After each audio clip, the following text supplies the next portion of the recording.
All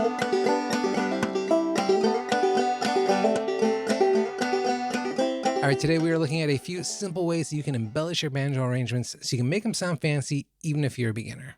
So we're going to look at just a few techniques that will help you go from this to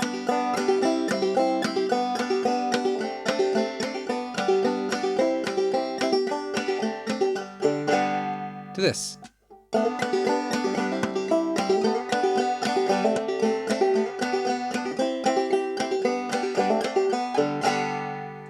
And let me just say, for way too long, I depended on tab way too much. So if there was a song I wanted to learn, I went and found someone else's tab. I tried to memorize it, usually unsuccessfully.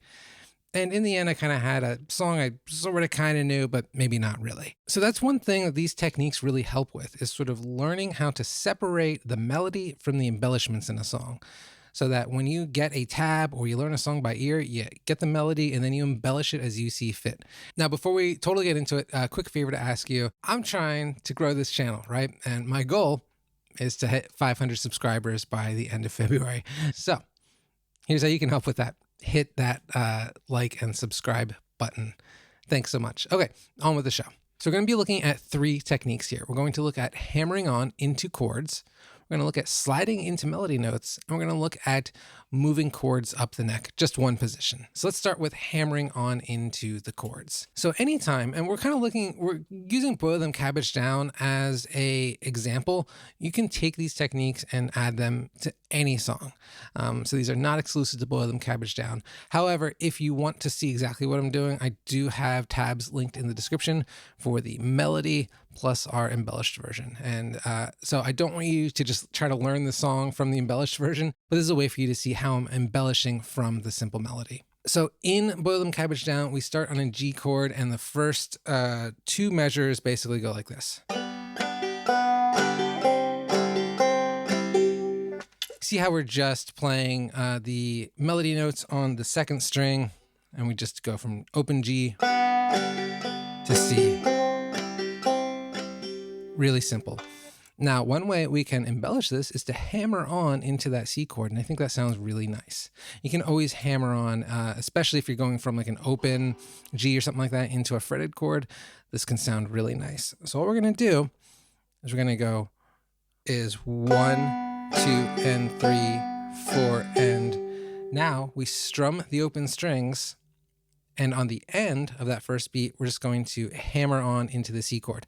If you don't know the C chord, you're going to put your index finger on the 1st fret of the 2nd string and your ring finger on the 2nd fret of the 1st string.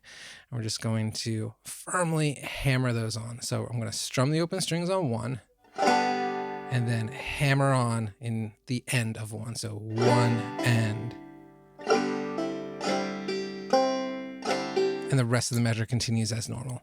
So altogether, that's 1, 2, and 3, 4, and 1, and 2, and 3, 4, and...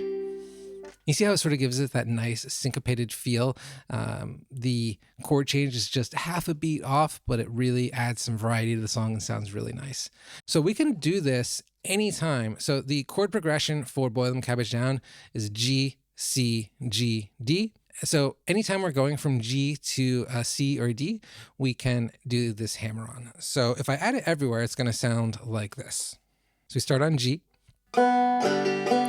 C, G, D, G, C, G, D, G. And you don't have to do this on every chord for certain, like I wouldn't, but you know, play around with it, throw this in sometimes. And this is another thing, like when I mentioned that you can make a song your own and kind of play it differently in different playthroughs. This is a little technique that you use sometimes. You won't always use it. You kind of use it as an emphasis or a little embellishment here and there. Sounds really nice. So technique number 2, sliding into melody notes. This is something that will you can add it as a little embellishment here and there. I wouldn't add it everywhere. It can sound a little overwhelming, but this can sound really nice. So let's see how that might sound in these first 2 measures again. So remember, we have...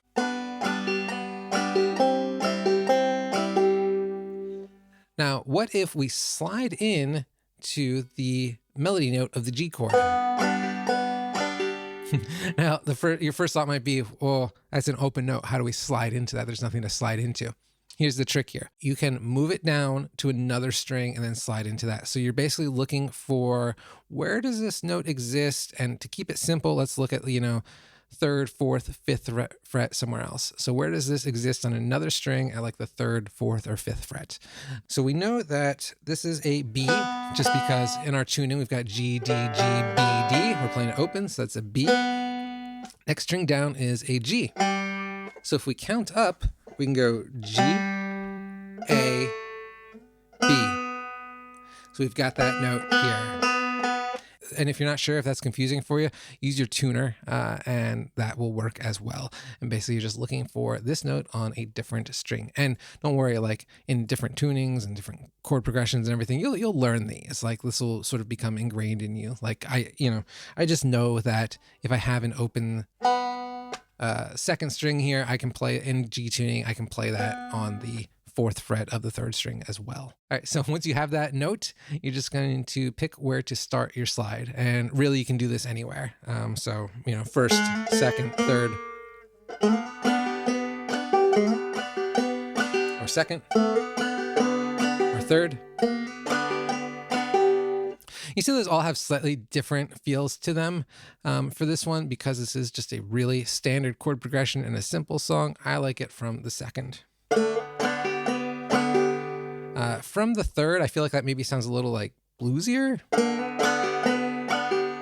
And from the first, it's just a little bit much of a reach. I don't really like that slide from the first there, but play around with it and see what feels right to you depending on the note you're sliding into and the song. So if I just replace some of the melody notes that occur on the open second string with a slide, here's what that sounds like.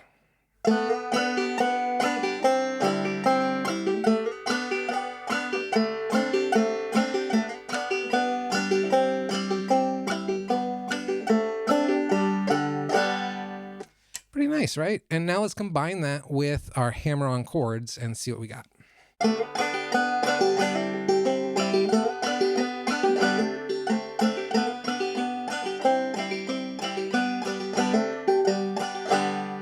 Pretty nice, right? This is really starting to take shape. So we're going to look at our last technique, and that is moving chords up a position.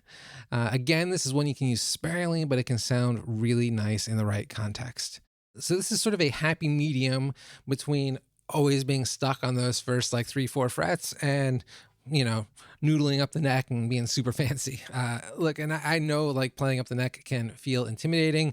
Look, it's still a little intimidating for me, and I've been playing a long time. I don't play up the neck a ton. All we're doing is moving the chords, our G, C, and D, up one position. So for example, the G now is going to be here. C is here, D here.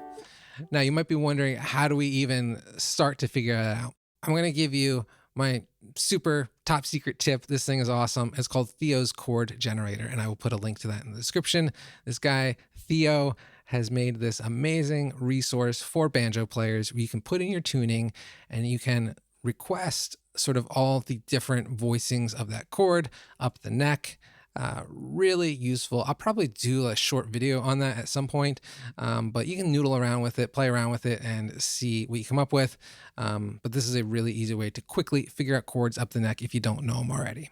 So I think what we can do, like I said, you want to use this sparingly, but what we can do is replace the last C chord in this with our next position up, which is just going to be you're barring your index finger across the 5th fret. And obviously you're not barring the 5th string there. If we look at that last little bit of Boil Them Cabbage Down, we've got.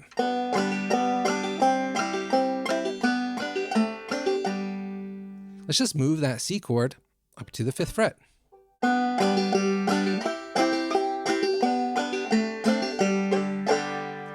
See how it gives that nice finishing feel to it? Really cool. And you can experiment. So like, take all 3 chords in the song, play them in that next position and see what feels right to you. But I'm going to play the full song real quick, or the full A part of Boil Them Cabbage Down with that 5th fret C chord and see what you think.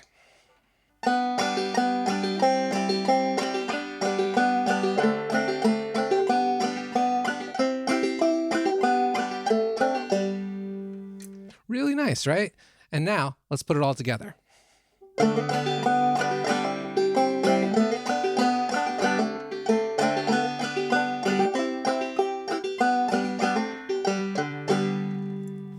There you have it.